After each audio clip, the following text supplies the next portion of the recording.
Dudes, welcome to Sons of Style. My name's Stuart. Thanks for tuning in. Today I'm going to be reviewing what I think is a really nice office fragrance. Despite its name, this is Pasha de Cartier's Edition Noire from 2014. Lovely office fragrance.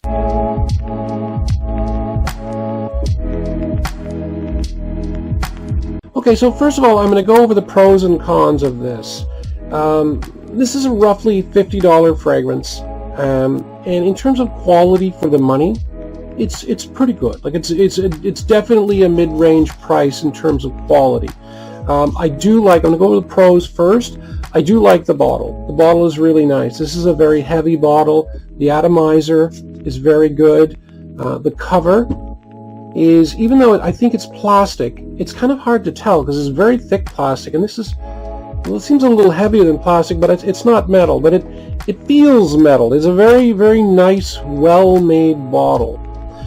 Also, as I mentioned in the opening, I think this would work really nicely in the office. It has a pleasant scent. It is a woody, fresh fragrance. So there's some cedar in this with a mix of citruses and a nice amber dry down.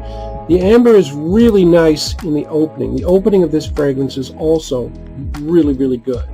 So it's pleasant smelling. The opening is really nice.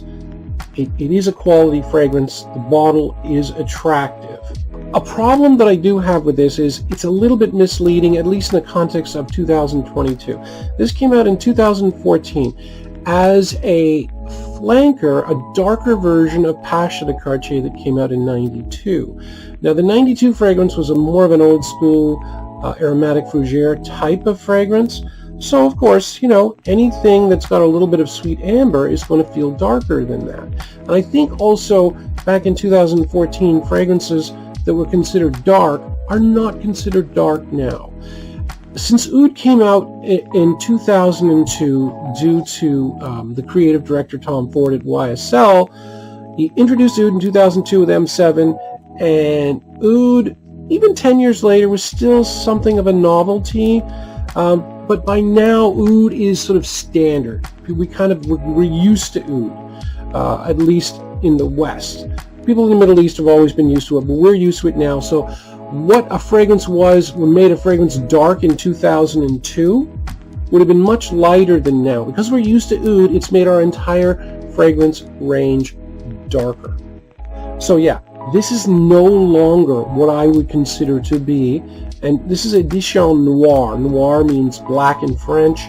I don't consider this a noir, a black, a dark fragrance in the context of 2022. So there is a little bit of a misleading kind of marketing scheme then. 10 years ago, sure. Nowadays, not so sure. That said, it is still a decent fragrance, and there is a little bit of amber that does give it a little bit of dark, rich quality. The main criticism I have of this, though, is the lack of projection. Longevity is not too bad. It's not great, but it's passable. Whereas the projection, this becomes a skin scent almost immediately. And that's what makes it really good for the office. If people do get a whiff of it in the office, they will like it. And you know, a woody fresh is very good for the office. Anything that, like woody, is kind of a neutral smell, and the fact that it's fresh instead of like being very sweet or ambery, that's going to go over better in a closed environment. So yeah, I do think this would be a good office scent. Unfortunately, it almost wins the Good Office Scent Award by default, because if it was a 25% better performance, or let's not say performance, 25% better projection, you could use this for its intended purpose, a noir fragrance that you can wear at night, date night kind of thing. But for the time being, if you're going to wear this, pick a season, I would wear this in warm weather, which is normally not normal for a noir fragrance. And yeah, I'd wear it at work.